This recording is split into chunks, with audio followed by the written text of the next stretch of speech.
Our first story is from the Reddit user called Dark Winchester. Voices in my head. I hear voices in my head. I've been to the doctor, but no one can help me. They examined my brain and found nothing. I've also been to a therapist, a psychologist, and a psychiatrist. They say I'm healthy. They say it happens when you're stressed, but I'm not. I've taken medication, but nothing helps. I haven't told anyone that I hear voices. Maybe they can't help me because they don't know everything. I tell everyone I don't feel well, and I think it has to do with my head. I never answer voices in my head. I don't tell anyone about them. Something deep inside me whispers to me to never let these voices know that I know about them because something terrible would happen and my life will never be the same. Here's a small example of what they're whispering to me with completely different voices. Who are you? We don't mean the personality you show to the world. Friends, work, family, people passing by on the street or pets. We mean your real face, the inner face, the real you. That personality that you hide even from yourself. Are you a good person? Do you like people? No, you don't. You hate them. Don't you ever feel like hurting them? Get rid of them? To beat someone up? You were here first. The guy just came in and the doctor took him before you. Wait for him in a dark alley and get your revenge. What thoughts are you hiding inside you? Do you have access to all your thoughts? Or do you hide them from yourself? Are you afraid? Are you afraid of your true self? We don't care if you admit it to yourself or not, but it's quite hilarious to watch you shake your head. What happens in your dreams when you are not controlling them? Did you wake up in such a frightening dream that you were relieved to find that it was just a dream? Or are you the engineer of the pain, suffering, and sorrow of others in your dreams? Go out for a walk, put your favorite music in your headphones, and let your thoughts run free. Don't worry, get to know each other. It's you, it's us. Do you want to know who you are? Why did you just let this happen? Were you ashamed of yourself? Afraid you'd made us? Split us from one perfect personality? We are fragmented. We are your inside. We are you. So don't hide us from yourself anymore. Connect us, and together we are me. I can't take it anymore. Shut up! A squealing scream escaped from my throat, and that was the last time I had control over my body. Ever since then, I've just been watching the horrific things I do. Voices in my head have taken control. They're not just voices anymore. Now, they are me. The end. From the same user, Dark Winchester, comes our second story. It's called The Secret You Don't Want to Know. I walk down a dark corridor. I see nothing because the electricity doesn't work. My cell phone is dead, so I can't turn on the light on it. Everything hurts. I try to go as fast as possible, but it's not easy. I have no feeling in my hands anymore. The heaviness I'm pushing in front of me on the bed with the wheels is killing me. Today is a terrible day. I stop. I sit on the cold floor and lean my back against the wall. I don't know if that was a good idea. I'm falling asleep. If anyone finds me here like this, and with the dead body on the bed, I'll have some explaining to do.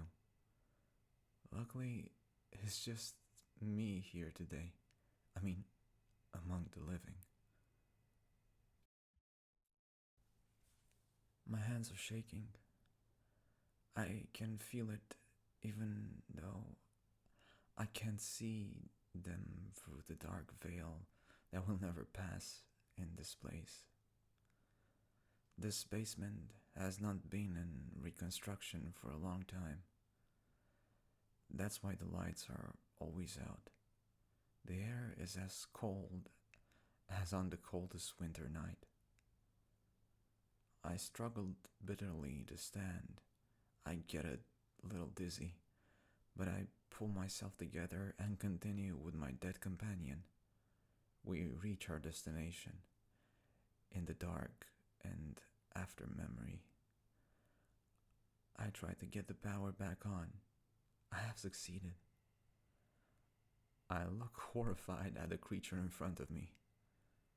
It is tall and skinny, with snow white skin.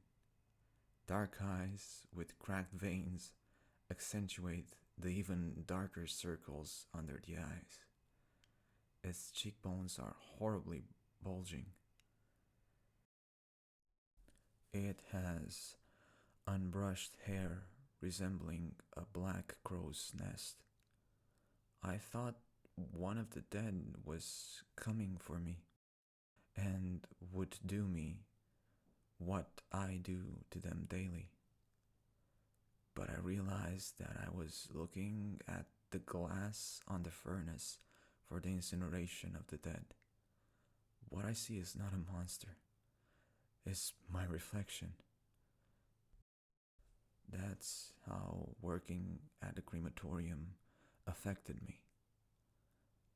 I'll let you in on a secret, but you'll have to keep it to yourself. No matter how hard I try, there will never be just your beloved in the urn. The end. The third and last story comes from somebody that just wanted to be known as Sin. I hope you like it. I'm not into the supernatural. My name is Sin, and I've been searching for years for any form of proof for God or anything in my life. But this time, I think it has found me.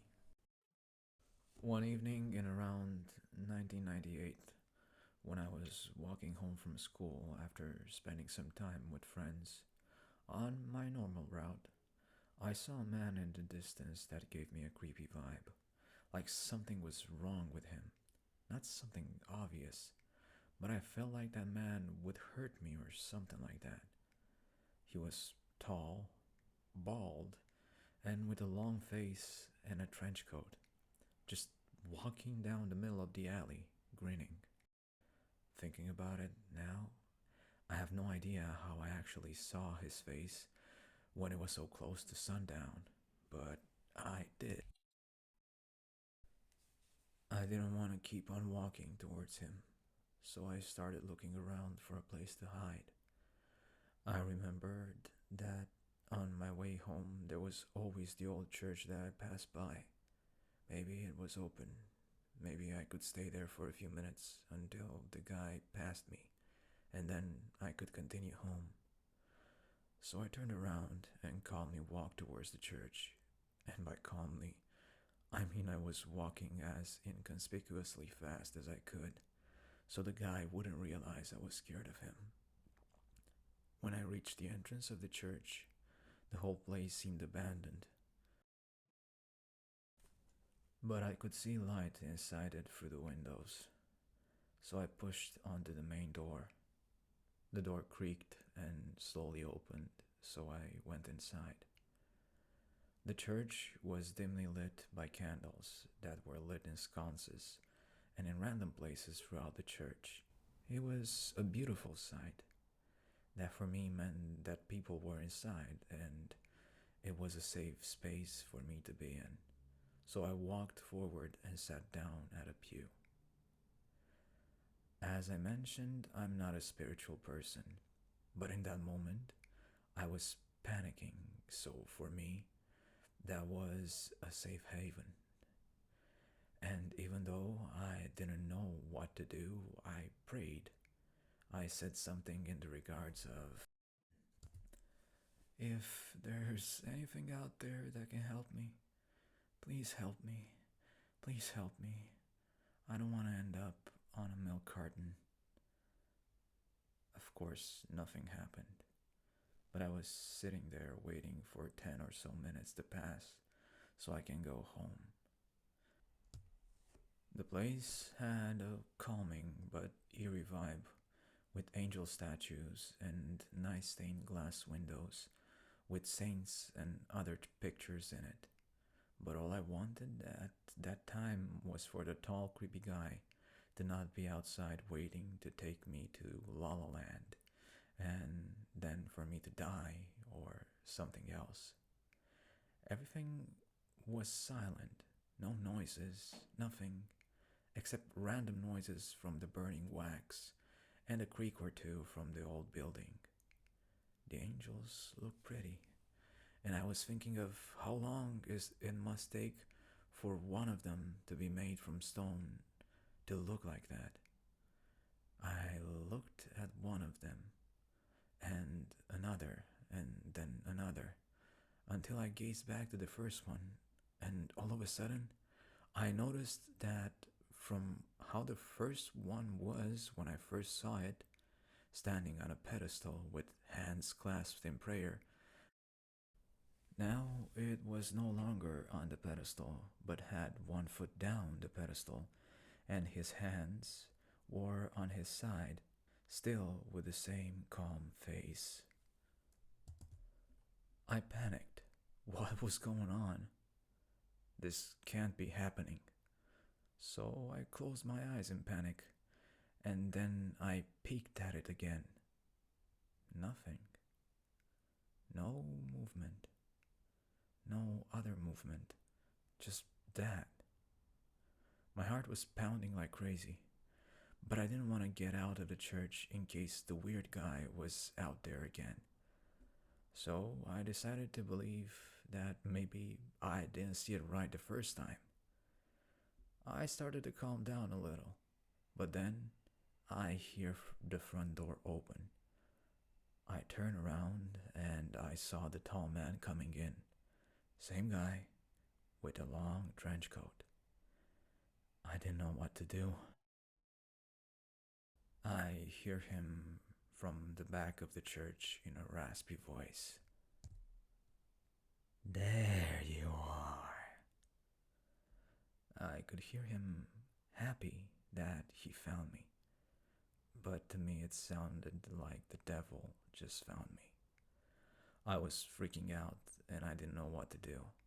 I closed my eyes in fear and I could hear him walking towards me. I was just a kid. What would a man I never saw in my life want with me?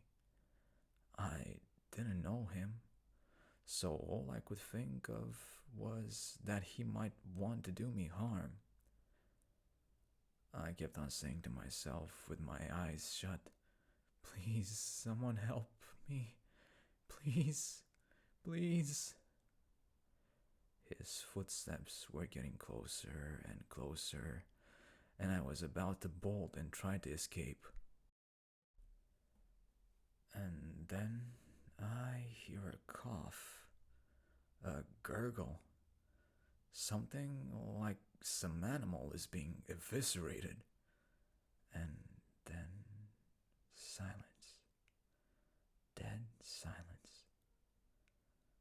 So I opened my eyes, and there was blood everywhere, on the pews and even on my sneakers, but no sign of the weird guy except for a knife where I last heard him, laying on the ground.